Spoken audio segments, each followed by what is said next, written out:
démosle con agrado, ¿sí? Sabiendo que Dios va a usar sus labios y su mente.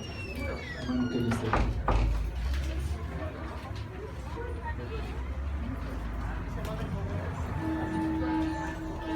Buenos días, ¿cómo están? ¿Sí? A ver, dice, buenos días, ¿cómo están?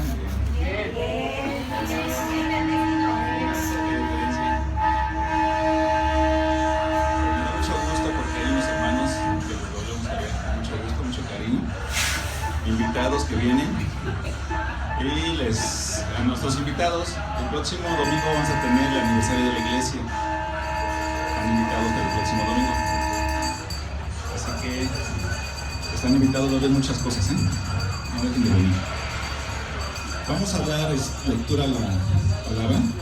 Por favor, busquen Apocalipsis 3 del 14 al 22. Apocalipsis 3, capítulo 3, versículos 14 al 22.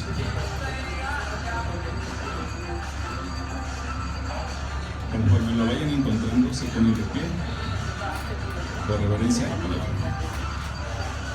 Apocalipsis 3, 14 al 22.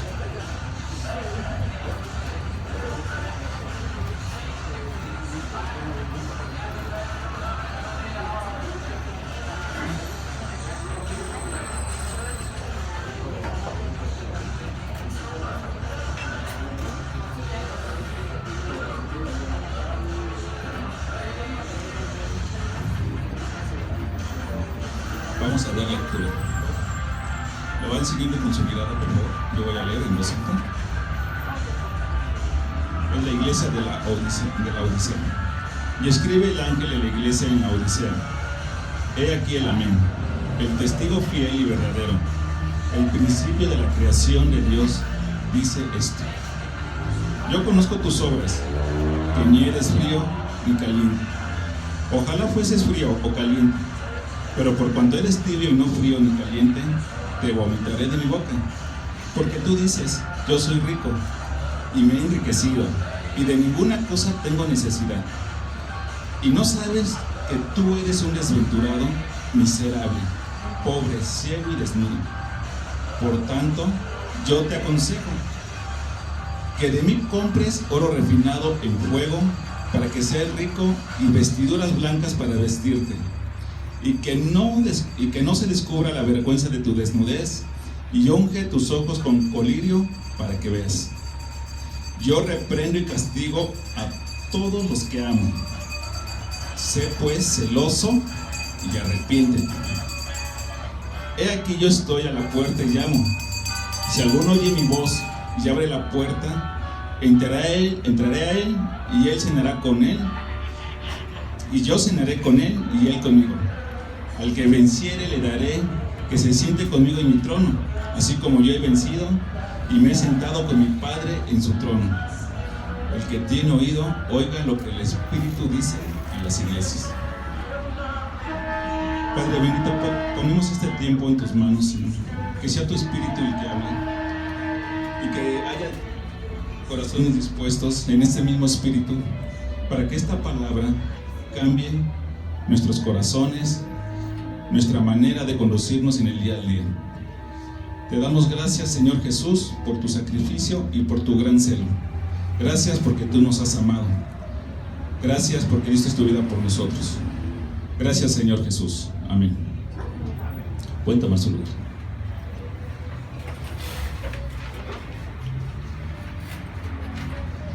El tema del día de hoy va a ser, pueden adivinar, es el celo de Dios, la ira de Dios, el enojo de Dios.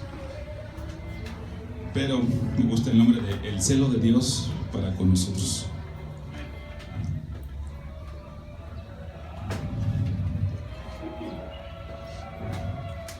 Así que como vamos a hablar del celo, le voy a pedir a Dios que nos mande un vallado de ángeles. No vaya a haber aquí algún problema.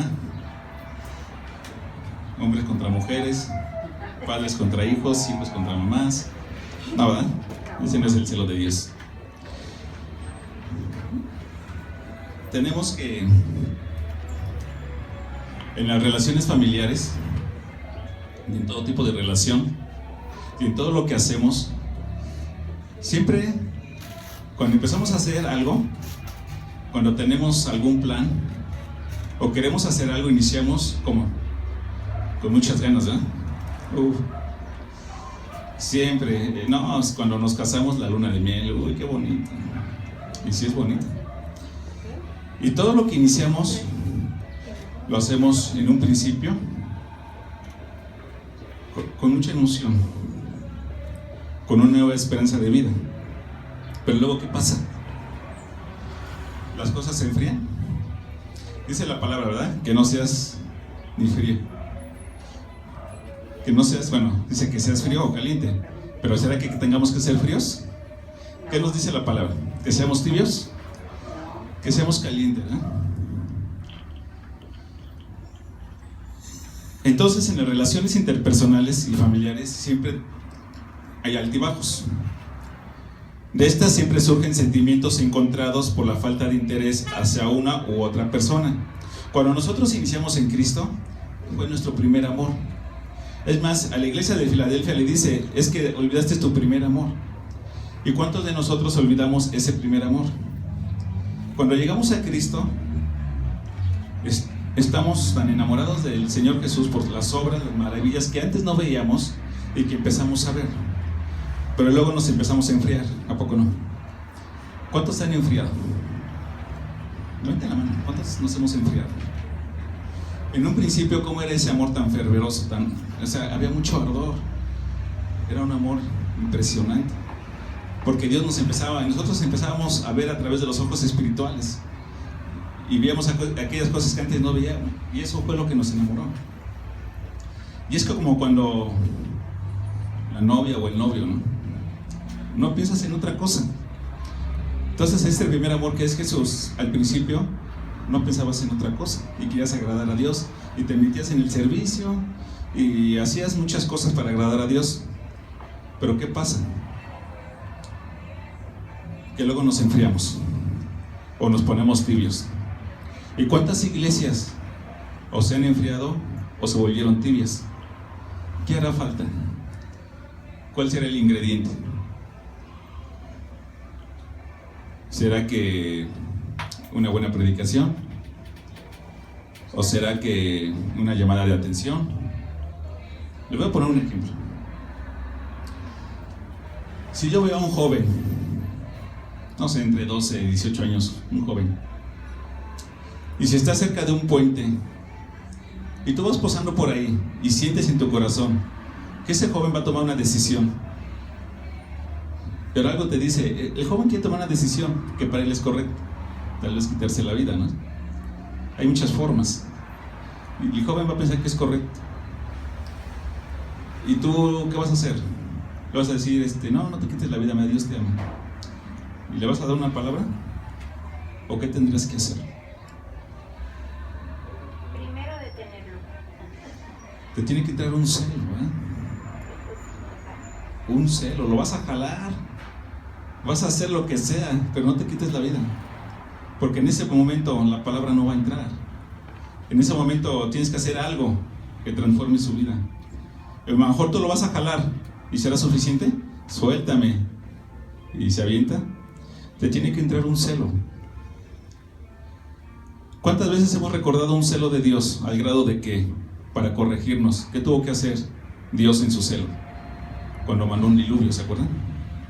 ¿Para qué lo habrá hecho? ¿Porque es malo? No, Él no es malo. Pero si no entendemos las cosas, Dios va a tener que hacer. Pero luego dijo Dios, ¿verdad? Qué bueno que lo dijo, que Él no volvería a destruir a la humanidad, ¿verdad? Amén. Pero ¿qué pasó con Sodoma y Gomorra? ¿Fue el celo de Dios? ¿Qué le provocó a Dios ese celo? A veces tenemos que hacer algo extremo, pero no nos confundamos. Tenemos que ver cuál es el celo de Dios y cuál es el celo del hombre, porque muchas veces vamos a confundir. Y el celo de hombre, ¿qué va a hacer? Va a destruir. Y el celo de Dios destruye, ¿para qué?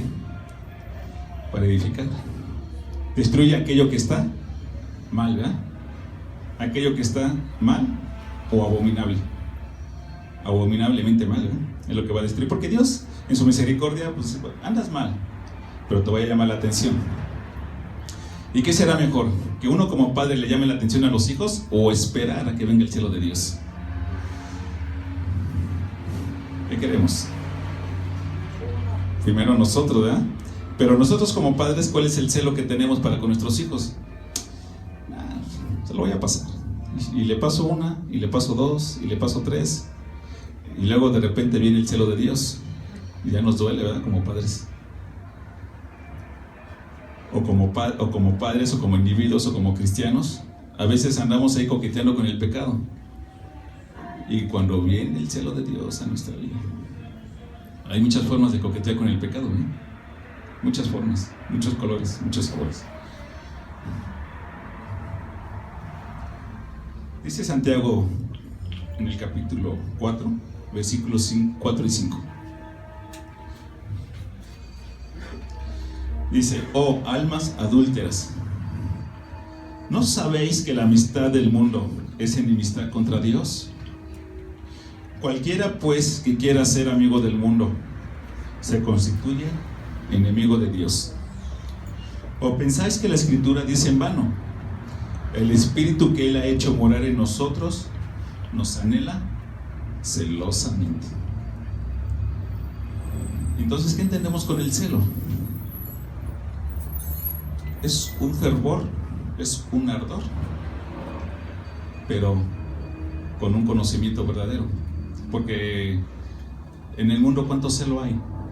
Y ese celo es destructivo, porque no conocemos la verdad. Porque es un celo que viene de nuestro vientre, ¿verdad?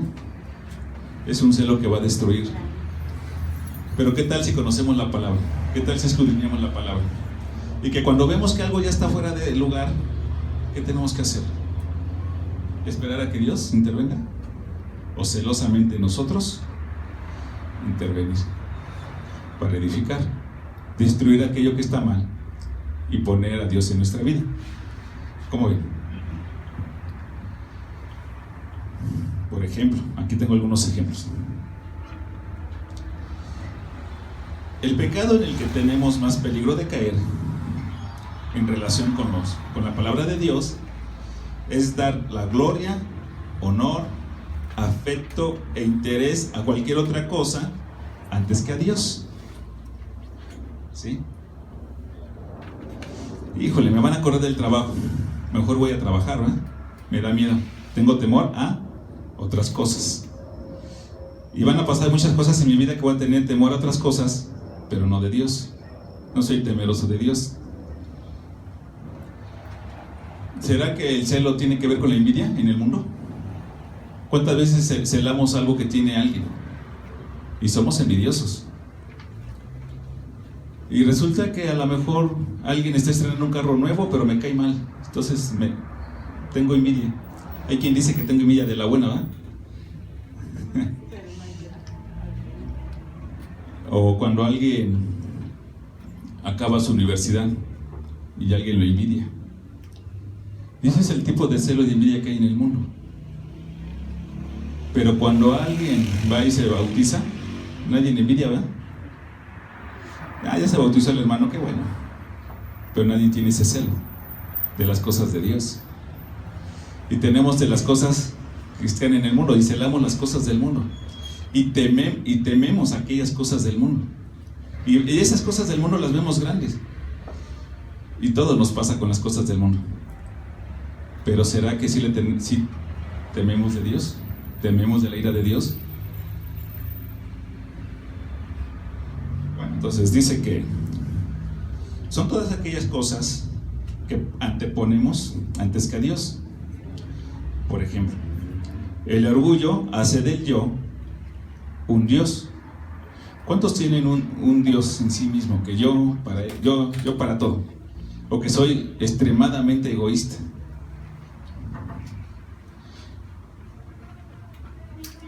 ¿Cuánto daño tendrá aquella persona que es extremadamente egoísta y que él es la primera persona antes que Dios y antes que cualquier cosa? Yo soy primero, antes que Dios. Entonces ahí tenemos un problema con el orgullo. Luego la avaricia hace del dinero un dios.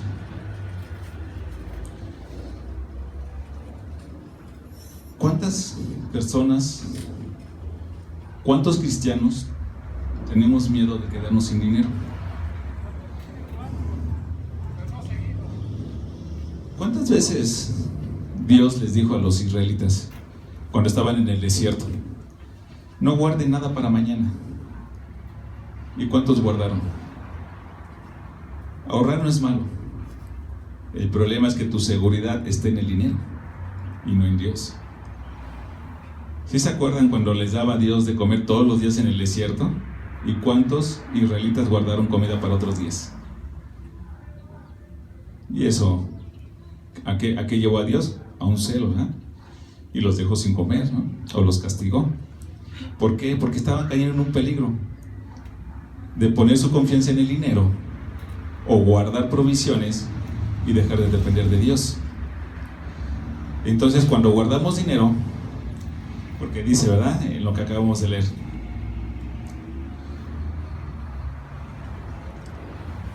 ¿por qué tú dices en Apocalipsis 3:17, por qué tú dices yo soy rico y me he enriquecido y de ninguna cosa tengo necesidad?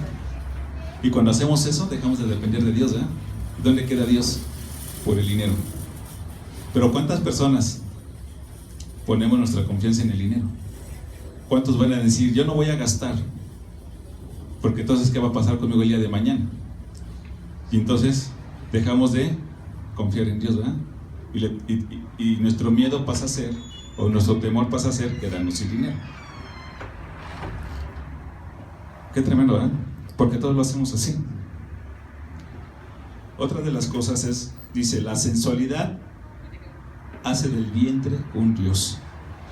La sensualidad hace del vientre un dios. ¿Y cuántas veces escuchamos decir, no? Es que siento maripositas en el estómago cuando esa persona que va pasando por ahí. Y eso también se convierte en un dios. Un dios que nos hace perdernos. Me da gusto, yo veo que hay muchos jóvenes. Entonces va a haber muchas cosas que nos van a distraer. Ya muchos pasamos por eso, ¿eh? Pero porque Dios no estaba en nuestra vida, porque nuestro país es una sociedad que ha ido creciendo en Cristo y que ahora ya vemos muchos cristianos. Pero antes, ¿cuántos cristianos había? Cuando éramos jóvenes. ¿Quién nos podía decir todas estas cosas si no escuchábamos a Cristo? Me da gusto que haya muchos jóvenes, porque van a dejar de padecer muchas cosas que nosotros padecimos cuando éramos jóvenes, y que hay que pagar consecuencias de todo eso. Entonces, la sensualidad hace del vientre un dios. Cualquier cosa en la que estimemos o amemos, temamos o sirvamos, nos deleitemos en ella o dependamos de ella, hacen de eso nuestro Dios y dejamos a Dios a un lado. Bueno, la iglesia, por lo tanto, no debemos de perder de vista que adoramos a un Dios celoso y no podemos involucrarnos o experimentar amores extraños, ¿sí? Dice en el Éxodo 23, dice Dios, no tendrás otros dioses delante de mí. Éxodo 25, no los adorarás ni los servirás, porque yo, el Señor tu Dios, soy Dios celoso, que castiga la iniquidad de los padres sobre los hijos hasta la tercera y cuarta generación de los que me aborrecen. Deuteronomios 4:24, porque el Señor tu Dios es fuego consumidor, un Dios celoso.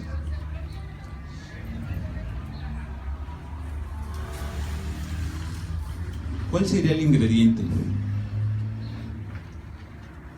Esta es una prédica que se hace, y el domingo pasado se hizo otra, y el próximo domingo se va a hacer otra. ¿Cuál podría ser la diferencia en nuestra vida entre una prédica y otra y otra y otra? Es el celo que tengamos por Dios. Porque si este celo no existe en nosotros, si no lo fomentamos, si no lo ponemos en nuestro corazón, esta plática y la que sigue van a ser iguales, ¿verdad? Y a lo mejor sí nos van a servir, pero sin el celo de Dios, sin el celo en nuestro corazón por amar a Dios, no va a haber mucha diferencia.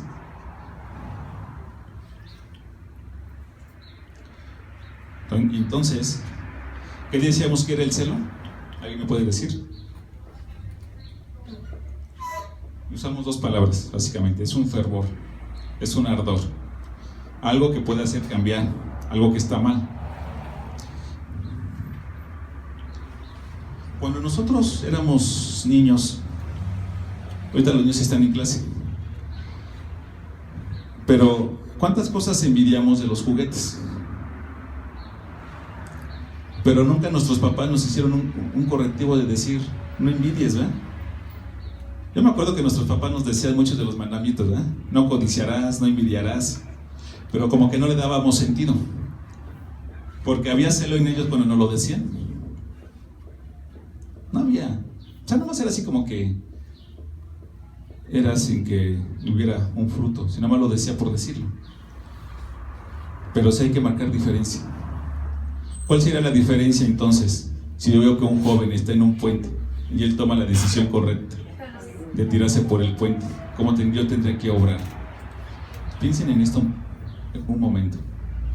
¿Cómo yo tendría que obrar para marcar una diferencia en la vida de aquella persona? ¿Cuál sería mi celo para compartir el evangelio en la calle? ¿Qué sería peor? ¿Ver a una persona en un puente? ¿O ver, como dice aquí la palabra, la idolatría a muchas otras cosas? ¿Qué sería peor? La muerte eterna del que idolatra y no la muerte física del que se avienta, sino la muerte espiritual del que va a perder la vida eterna. Y sin embargo nosotros contemplamos como tibios o como fríos que muchas personas no conocen a Cristo. Y entonces, ¿cómo será este celo? Ahorita, ¿cómo nos calificamos? ¿Como fríos, tibios o calientes? Cada quien en su corazón, ¿cómo se califica? Cada quien. Y con Dios. Cada uno, ¿cómo se califica? ¿Cómo se califican para con sus hijos? Lo que más aman en esta vida después de Dios. A su esposo, a su esposa. ¿Cómo se califican para cada, con ese celo que Dios nos demanda?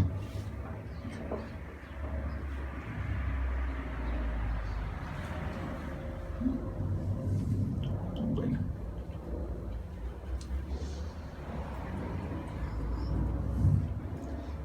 Vamos a ver que en la Biblia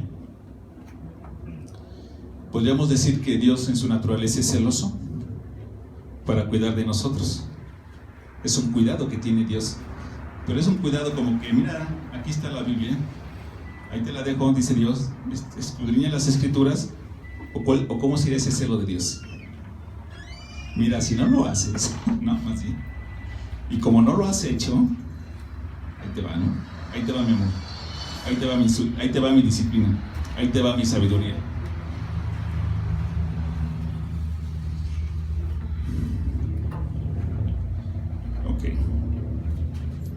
Voy a citar este pasaje bíblico porque no nos debemos de confundir.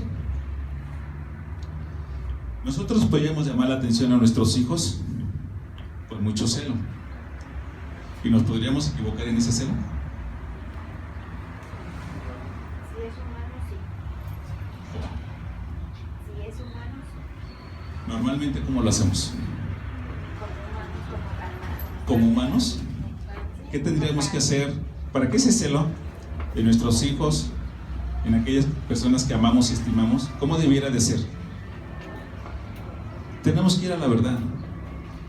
Tenemos que escudriñar la Escritura. Si no escudriñamos la Escritura, cuando llamemos la atención, inclusive cuando exhortemos a un hermano, ¿qué tal si lo exhortamos para que haga el mal en lugar del bien? A ver, ¿cómo ven esto? ¿Cómo califican ustedes esto? Cuando Cristo es aprendido, cuando Cristo es entregado, ¿qué hace Pedro? ¿Y qué?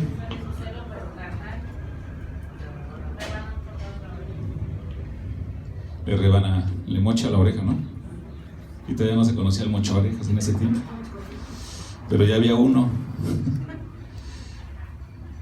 ¿Esa actitud fue una actitud de celo? ¿Lo aplaudimos o lo negamos? Celo carnal, celo humano. Un celo humano. Pero él tuvo celo por el Señor Jesús. Él tuvo celo por Jesús, ¿a poco no? Pero ¿qué le dijo Jesús? ¿Qué estás haciendo, Pedro? Ya sabías que esas cosas iban a pasar. Sí. Entonces, Dios nos llama a que tengamos un celo, pero también a que nos llama a que nos purifiquemos, ¿verdad? A que conozcamos su palabra. Ahora va el otro ejemplo. Pablo exhorta a la iglesia a Tito, en Tito 2:14, quien se dio a sí mismo por nosotros para redimirnos de toda iniquidad y purificar para sí un pueblo propio, celoso de buenas obras. Ese mismo sentir esté en nuestros corazones como un carbón ardiente, como algo fervoroso, hasta que se cumpla toda palabra y verdad escritas en el libro de la vida, esto es, en la Biblia. ¿Pablo conocía las Escrituras? Sí, ¿no? Él era de los más, él dice, ¿no? Él mismo dice que él era de los más avanzados. Y sabemos que todo fariseo pues, conocía por lo menos todo el Antiguo Testamento. Pero ¿qué era Pablo antes de conocer a Cristo? ¿Él era celoso de Dios? Muy celoso de Dios. Extremadamente celoso de Dios. Pero estaba equivocado. ¿A cuántos cristianos mandó encarcelar, asesinar? Y él era celoso. Entonces tengamos cuidado. Dios quiere que seamos celosos, sí, pero también Dios quiere que lo conozcamos. Le dice Jesús a Pedro: Pedro, pues no te dije que estas cosas iban a pasar. Pedro, si ya lo sabías, ¿qué estás haciendo, Pedro? ¿Por qué reaccionas de esa manera? Con todo y que tengamos y conozcamos de las Escrituras, tenemos que ser sensibles, tenemos que ser celosos. Entonces, ¿a qué? A conocer bien las Escrituras. Seamos celosos de conocer la palabra. Seamos celosos de escudriñar la palabra. Porque si no, vamos a pensar que haciendo el bien, estamos haciendo el mal. Bueno, ¿qué tenemos que hacer?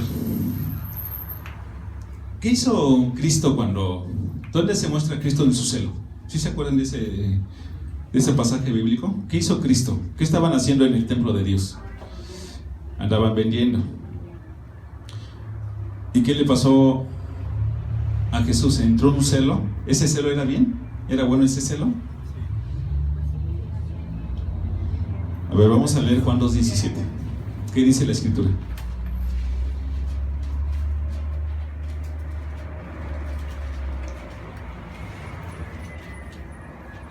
Entonces se acordaron Juan 2:17, sí. Entonces se acordaron sus discípulos que está escrito: el celo de tu casa me consume.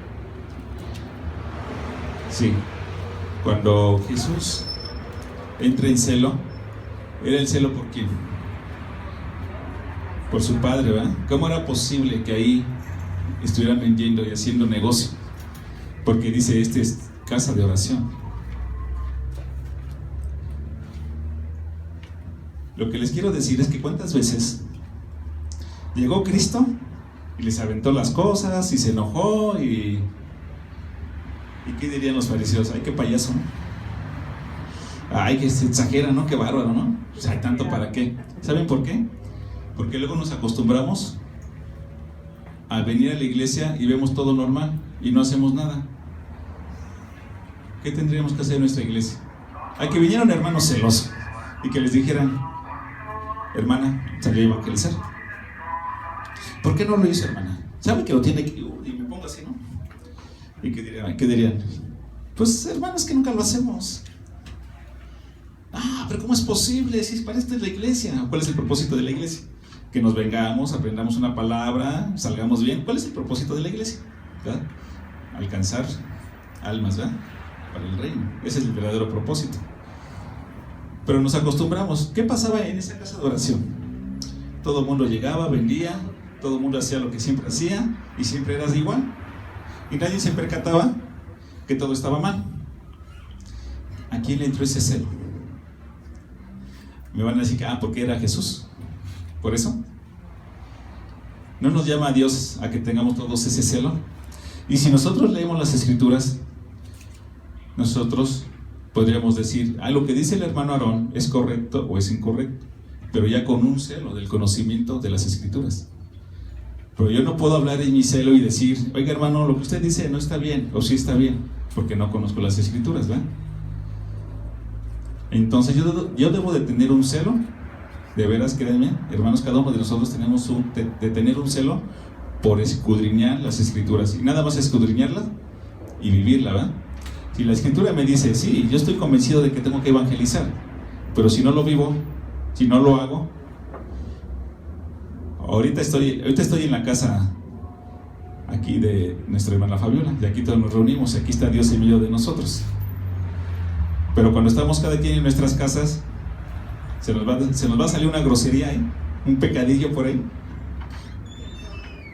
Pero lo que pasa es que en esta casa todo el mundo decimos groserías. Entonces ya es normal. ¿Y el celo de Dios dónde quedó? Y si nosotros decimos groserías, ¿a quién estamos ofendiendo? Sí, o sea, nos ofendemos nosotros, ofendemos a los que están en esa casa y principalmente a Dios. ¿Y ese celo me está consumiendo? No estoy haciendo nada por cambiar las cosas. Y el próximo domingo voy a venir, ¿y será que venga con el celo de Dios? ¿Y será que sí habré escudriñado las palabras? ¿Y será que habré hecho algo por ese celo que Dios me lleva? Cuando Cristo hizo, la gente que estaba en el templo de Dios no se enojó con Jesús. Después no estuvieron hablando de él a sus espaldas. Después no hasta lo querían matar. ¿Cómo era posible que Cristo haya hecho eso? Porque en ellos estaba el celo del mundo, ¿verdad? Y no estaba el celo de Dios en ellos. No podían distinguir. Les entró coraje, envidia, les entró mucho coraje, querían desaparecer a Cristo, ¿eh? Pero fue allá en ese templo. Aquí estamos exentos de todo eso.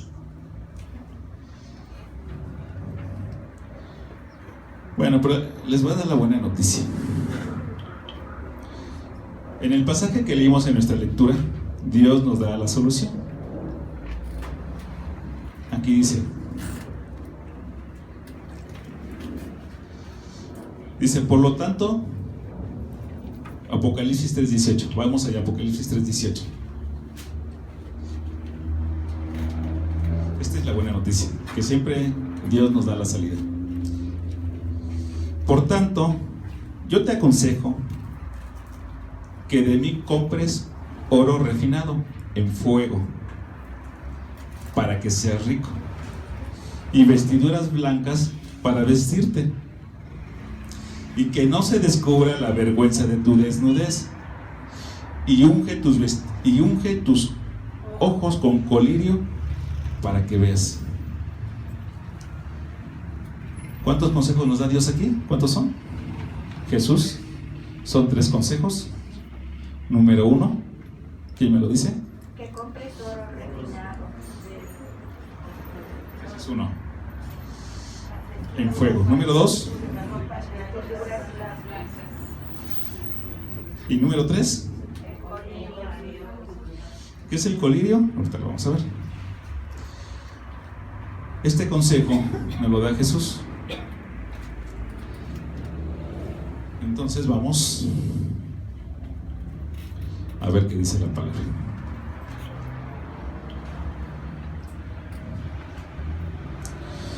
Vamos a leer 1 de Pedro 1, 6 y 7. 1 de Pedro, capítulo 1, versículos 6 y 7. El que lo tenga, por favor. En lo cual vosotros os alegráis, aunque ahora por un poco de tiempo, si es necesario, tengáis que ser afligidos en diversas pruebas, para que sometida a prueba vuestra fe, mucho más preciosa que el oro, el cual, aunque perecedero, se prueba con fuego, sea hallada en alabanza, gloria y honra cuando sea manifestado Jesucristo. Entonces estamos diciendo que Él nos aconseja que compres oro refinado en fuego. Este oro refinado en fuego que vamos a comprar es contrario a lo que decía, ¿no? Es contrario cuando dice: tú dices, iglesia, que eres rica y que te has enriquecido. Lo contrario a eso es que esta iglesia, cuando alguien dice yo soy rico, no tengo necesidad de nada, ¿qué estoy diciendo? Orgulloso, vanidoso. Sí, estoy hablando de las riquezas del mundo, pero mi espíritu está totalmente pobre. Dice, lo contrario es eso. Entonces dice, ve y compra oro refinado. ¿Quién me puede decir cómo es el proceso del oro refinado? El oro así como viene así, puro. ¿Quién llevó física? Según la física, el oro, ¿cómo es? Es maleable, ¿verdad? Es frágil. Pero dice, quiere que sea oro refinado, quiero que seas maleable. Entonces dice, para que pases por fuego. Cuando el oro pasa por fuego, lo que no le sirve al oro se va, porque pesa más, y el oro queda puro. Lo que Dios nos dice es que todo aquello que nos estorba va a ser pasado por fuego. Y el fuego, según las escrituras, ¿qué es? Son las pruebas, ¿sí? Entonces vamos a pasar por las pruebas, porque entonces Dios está trabajando en nosotros y nos va a refinar, nos va a purificar. La iglesia de Laodicea en ese tiempo realmente era una ciudad muy rica. Era una de las ciudades que tenían muchas riquezas, mucho dinero, y que habíamos dicho que había quien pone su confianza en el dinero, pero realmente está pobre. Entonces dice Pedro que vamos a ser pasados por el fuego para que seamos purificados. ¿Cuántas veces Dios ha obrado en nuestras vidas porque nos hemos desalineado del camino, nos hemos ido por otro camino? ¿Y qué viene? Lo primero que viene, ¿qué es? Viene la prueba. Y entonces nos empieza a ir muy, muy, muy mal. Y antes de que viniera la prueba, no teníamos temor de Dios. No había temor de Dios. Cuando viene la prueba, cuando ya no tenemos otra salida, cuando nos queda nada más que Dios, decimos Dios, y me arrodillo y le pido perdón, y Dios, ya nomás me quedas tú. Y ese es el oro refinado. Pero ¿qué viene acompañado de esta prueba? ¿Qué es lo que Dios quiere? Que si yo conozco su palabra, que si yo la meto en mi corazón, si soy celoso de su palabra, muchas de estas cosas no pasarían. Pero como la iglesia, como muchas iglesias se volvieron tibias o frías, entonces vamos a ser pasados por esa prueba. ¿Cuántos están siendo pasados por prueba? Ese es un amén. Porque Dios te ha escogido. Una mamá, como no ama a su hija, a su hijo, no lo va a reprender. Así funciona eso. Porque amamos, reprendemos, disciplinamos, damos sabiduría. Es lo que hace Dios con nosotros. Entonces, el primer consejo que nos da Cristo es que compremos oro refinado, que Él no nos lo va a dar. Dice claro, tú cómpralo. ¿Qué tenemos que poner nosotros? Tenemos que ponernos a escudriñar las Escrituras. Tenemos que conocer la verdad. Tenemos que adquirir ese oro refinado para nuestras vidas. ¿Qué es lo que nos va a sacar de la mentira en la que vivimos? verdaderamente escudriñar las Escrituras. Número 2.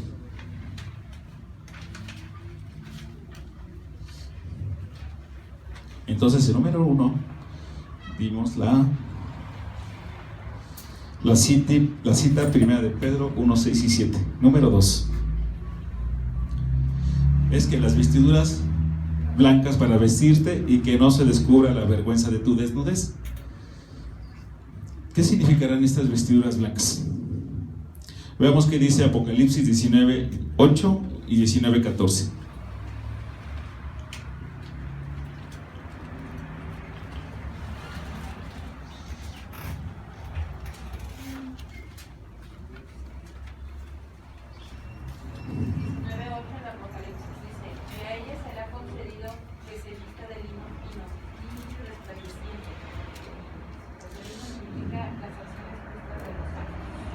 Entonces, ¿las vestiduras blancas qué son?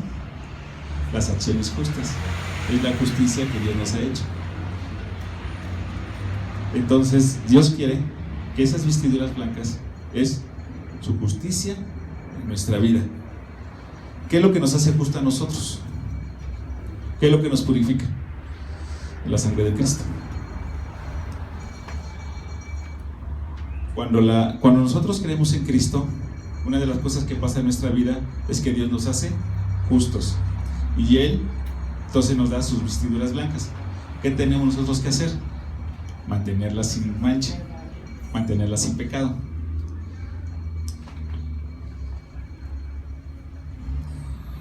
Vamos a hacer un ejemplo en el mundo.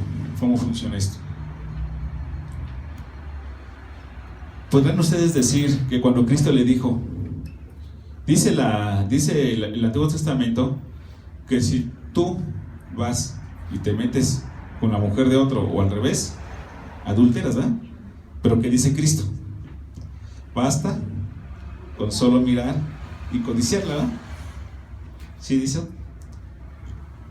Cuando nosotros nos vestimos de las vestiduras blancas, ¿qué creen que va a pasar en nuestra vida? Cuando nosotros tenemos el cuidado de todas esas cosas que nos impiden manchar ese ropaje blanco, nos hace más celosos.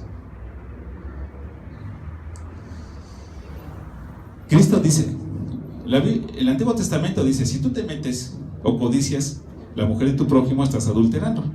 Pero luego dice Cristo, basta con que la mires, porque Cristo ¿qué traía? Vestiduras ¿qué? Él podía percatarse de muchas cosas que eran abominables, porque Él era blanco, Él era puro. Él podía distinguir todas esas cosas. Si tu casa no la mantienes con esa limpieza espiritual, entonces cuando tú prendas la televisión y veas Big Brother, no vas a distinguir, ¿eh? Porque ¿cómo está tu vestidura? Está manchada. Pero si tú tienes cuidado de los programas de televisión, del internet, de tu vocabulario, de tu forma de vestirte, y cuando tú ves que tus hijos no lo hacen, eso te ayuda a distinguir y eso hace que puedas tener un celo. ¿Sí? ¿Me explico? Si una persona que adultera en el espíritu o adultera en la carne, y si tú te llenas tu casa de imágenes porque adulteras en el espíritu y vas y le pides a cada santo, estás adulterando espiritualmente. ¿Sí? Entonces viene otra persona y mete otro santo que no es el tuyo, no pasa nada, ¿verdad? Pero si tú limpias tu casa de santos y ves que alguien va y mete un santo, ¿qué va a pasar? Te entra ese celo. Esa es la vestidura blanca, que nosotros estamos cuidándonos, porque entonces el celo va a ser automático, porque lo estás viviendo. Pero si tú no lo vives, en tu casa está pasando de todo, pero ante tu vista no pasa nada. ¿Sí me explico? Las vestiduras blancas ayudan también a distinguir ese verdadero celo de Dios. Si no tenemos las vestiduras blancas de nuestra vida, entonces constantemente vamos a ser cómplices de todas las cosas del mundo. Por eso dice la palabra, ¿verdad? Que amistad con Amistad con el mundo, ¿qué es? Enemistad con Dios. Enemistad con Dios. Si yo tengo amistad con el mundo, ¿cómo están mis vestiduras? Negras, ¿no? Entonces tenemos Apocalipsis 19:14, ¿lo podemos leer?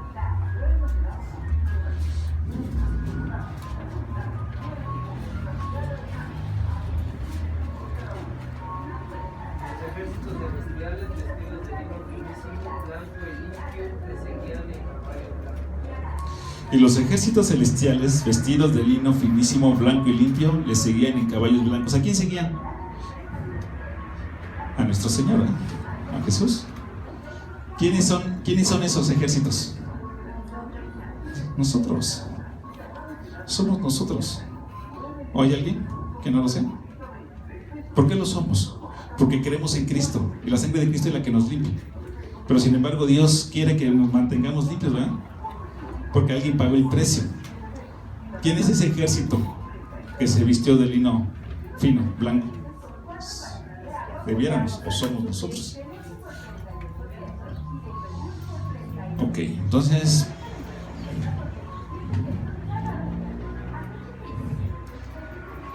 recuerden que hemos comentado qué es lo que hizo que David pudiera vencer a Goliat. Su constante adoración a Dios, ¿verdad? Que cuando él enfrentara el problema, pues él tenía esa constante de adorar a Dios. Se dice que él, cuando pastoreaba las ovejas, él llevaba su arpa, ¿verdad? Y alababa a Dios. Nuestra vida debiera de ser una disciplina, una constante de vestiduras blancas, de cuidar aquellas cosas que no le agradan a Dios. Esa debe ser nuestra constante. Y la tercera: unge tus ojos con colirio para que veas.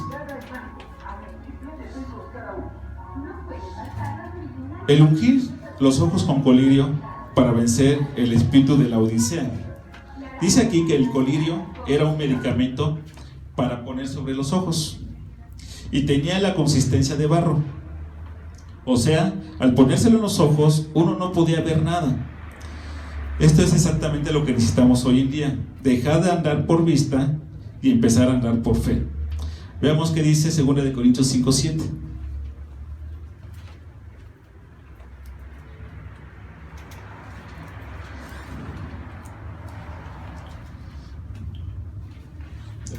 Porque por fe andamos, no por vista.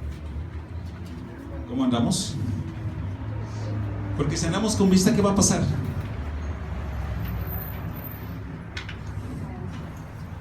Pónganme muchos ejemplos cuando andamos por vista que nos da miedo, que tenemos temores. Por ejemplo, con los jóvenes. ¿Qué?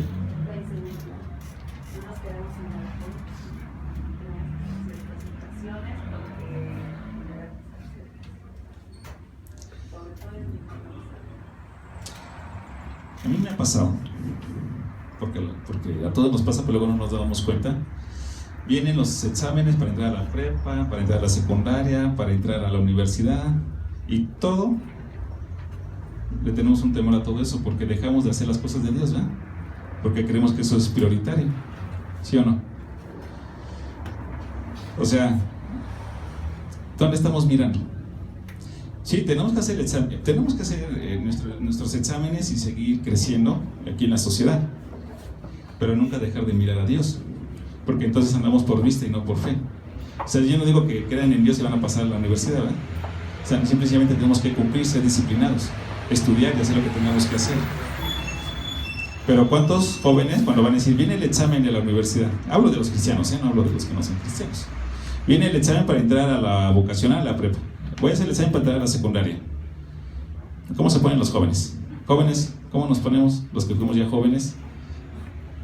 Nervioso, con miedo. O cuando viene la semana de exámenes, ¿no? En la escuela. Híjole, viene la semana de exámenes y nos da miedo. O la otra: tengo una entrevista de trabajo. No. Híjole, me da miedo, tengo una entrevista, ¿qué me van a preguntar? ¿Qué voy a decir? ¿Qué voy a hacer? ¿A qué otras cosas le tenemos miedo? Híjole, tengo que preparar la predicación. ¿No? Miren, por eso es que muchas veces cuando... ¿Qué le dijo Dios a Saúl? Cuando Saúl vio al nuevo rey. Perdón, a Samuel. ¿Se acuerdan que Saúl era el más alto? Que el más alto después de él le llegaba por el hombro. Ahí se vio al hombre, ¿verdad? Ahí se vio la altura de Saúl, porque era muy alto, pues él podía ser rey. Pero cuando ve a David, oye, ¿no tienes otros hermanos? No, pues está este y este y este, pero es con David. No, pero pues no, a ver, otro. Y así andamos, ¿no? Viendo con la vista y no con la fe. Entonces el tercer consejo dice que andemos ¿en qué? En la fe. ¿Por qué dirá esto Dios? Se lo dijo a una iglesia que ya había avanzado, a la Odisea. Era una iglesia que había caído en Cristo, que proclamaba el nombre de Cristo. Pero a la hora de los trancazos, ¿qué pasa? Espérame tantito, Dios, deja primero resolver este problema y tú espérame por allá. ¿No hacemos eso? Ahorita estamos en la iglesia y la fe fluye porque todos tenemos fe. Pero cuando ya estamos en nuestra casa, cuando tenemos una circunstancia, ¿qué pasa con esa fe? ¿Por qué creen que Dios nos está diciendo que andemos en la fe? De los 3 consejos para el cielo de Dios, ¿por qué la fe? Porque si mi fe es débil, cualquier cosa me va a mover. Y no es Dios. Cualquier circunstancia pequeña me va a mover. Y no es Dios. Si ustedes son sinceros en sus corazones, muchas cosas van a ser movidas que no va a ser por la fe que le tengan a Dios. Si yo voy a presentar mi examen a la universidad, tengo que estudiar. ¿Sí? Tengo que estudiar y no andar que yo tengo miedo. O sea, ¿qué tengo que hacer? Pues estudiar. Ponte a estudiar. Y no esperes que haya un milagro, porque esos milagros Dios no los da. ¿Estamos de acuerdo? Pero eso no tiene nada que ver con la fe. ¿Qué tiene que ver con la fe? ¿Qué tendrá que ver con la fe? Que yo le crea a Dios. Que todo lo que yo tenga que hacer le tenga que agradar a Dios. Porque muchas cosas de las que nos van a mover, vamos a pensar que Dios no está ahí o que Dios no nos está viendo. ¿Por qué no somos constantes en evangelizar? Porque nuestra fe es débil, ¿no creen que es parte de eso? Entonces, ¿cuál es la solución para que la iglesia crezca? ¿Qué es lo que Dios puso en nuestro corazón? Un celo, un ardor, un fervor. Y esto se compone de 3 cosas. ¿Cuáles son? Número 1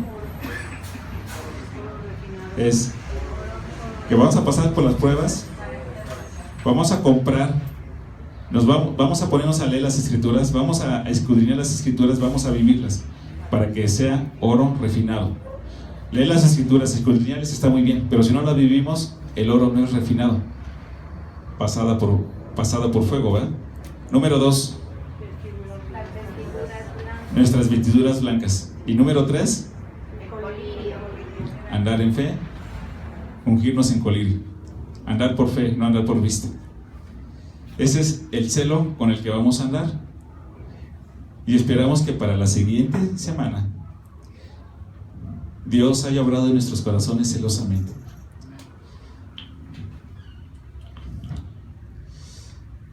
Quiero leer esta conclusión. Pablo era un hombre celoso, concentrado enteramente en la obra para su Señor. Estando en peligro de ser encarcelado y del sufrimiento consiguiente, declaró: de ninguna cosa hago caso, ni estimo preciosa mi vida para mí mismo, con tal que acabe mi carrera con gozo y el ministerio que recibí del Señor Jesús, para dar testimonio del Evangelio de la gracia de Dios. Hechos 20:24. Sabemos que la primera comisión es ir y hacer discípulos. Pero si no tenemos celo, cualquier cosa nos va a mover. Que porque me vieron feo, que porque me da pena. Va a haber muchas cosas que no va a hacer que prediquemos el Evangelio. ¿Sí? Bueno, cerremos nuestros ojos. Voy a leer la oración que hace Jesús, porque ahí muestra un celo de mucho cuidado de los creyentes. ¿Sí se acuerdan de esa oración? Cuando Jesús va a partir. Cierren sus ojos y vamos a hacer esta oración. Jesús ora por sus discípulos. Estas cosas habló Jesús, y levantando los ojos al cielo dijo: Padre, la hora ha llegado. Glorifica a tu Hijo, para que también tu Hijo te glorifique a ti. Como le has dado potestad sobre toda carne, para que dé vida eterna a todos los que le diste. Y esta es la vida eterna, que te conozcan a ti, el único Dios verdadero, y a Jesucristo, a quien has enviado. Yo te he glorificado en la tierra, he acabado la obra que me diste que hiciese. Ahora pues, Padre, glorifícame tú al lado tuyo, con aquella gloria que tuve contigo antes que el mundo fuese. He manifestado tu nombre a los hombres que del mundo me diste, tuyos eran y me lo diste, y me han guardado tu palabra. Ahora han conocido que todas las cosas que me has dado proceden de ti, porque las palabras que me diste les he dado, y ellos las recibieron y han conocido verdaderamente que salí de ti, y han creído que tú me enviaste. Yo ruego por ellos, no ruego por el mundo, sino por los que me diste, porque tuyos son, y todo lo mío es tuyo, y lo tuyo mío. Y he sido glorificado en ellos, y ya no estoy en el mundo, mas estos están en el mundo, y yo voy a ti. Padre Santo, a los que me has dado, guárdalos en tu nombre, para que sean uno, así como nosotros. Cuando estaba con ellos en el mundo, yo los guardaba en tu nombre. A los que me diste, yo los guardé, y ninguno de ellos se perdió, sino el hijo de perdición, para que la escritura se cumpliese. Pero ahora voy a ti, y hablo esto en el mundo, para que tengan mi gozo cumplido en sí mismos. Yo les he dado tu palabra, y el mundo los aborreció, porque no son del mundo, como tampoco yo soy del mundo. No ruego que los quites del mundo, sino que los guardes del mal. No son del mundo, como tampoco yo soy del mundo. Santifícalos en tu verdad. Tu palabra es verdad. Como tú me enviaste al mundo, así yo los he enviado al mundo, y por ellos yo me santifico a mí mismo, para que también ellos sean santificados en la verdad. Mas no ruego solamente por estos, sino también por los que han de creer en mí por la palabra de ellos, para que todos sean uno, como tú, oh Padre, en mí y yo en ti. Que también ellos sean uno en nosotros, para que el mundo crea que tú me enviaste.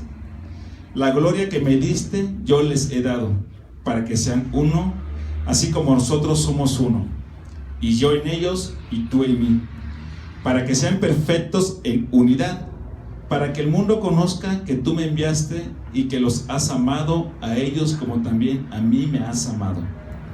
Padre, aquellos que me has dado, quiero que donde yo estoy, también ellos estén conmigo, para que vean mi gloria que me has dado, porque me has amado desde antes de la fundación del mundo. Padre justo, el mundo no te ha conocido, pero yo te he conocido, y estos han conocido que tú me enviaste, y les he dado a conocer tu nombre, y lo daré a conocer aún, para que el amor con que me has amado esté en ellos y yo en ellos. Gracias, Padre Santo, por esta palabra. Gracias por esta oración que tienes con celo y cuidado para con nosotros. Señor, tú nos has enviado a predicar el Evangelio, las buenas noticias, cuando tu Hijo fue entregado en la cruz, cuando Él pasó por la tierra, cuando tú lo glorificaste, cuando Él resucitó de entre los muertos. Señor, que cada uno de mis hermanos tenga un celo ferviente, un ardor sincero en su corazón, para que vayan al conocimiento verdadero a través de las Escrituras, a través de la palabra, para transformar su mente y su corazón y servirte a ti con unos celos de la verdad que hay y que tú nos has dado. Gracias, Padre Santo. Gracias, Señor Jesús. Amén.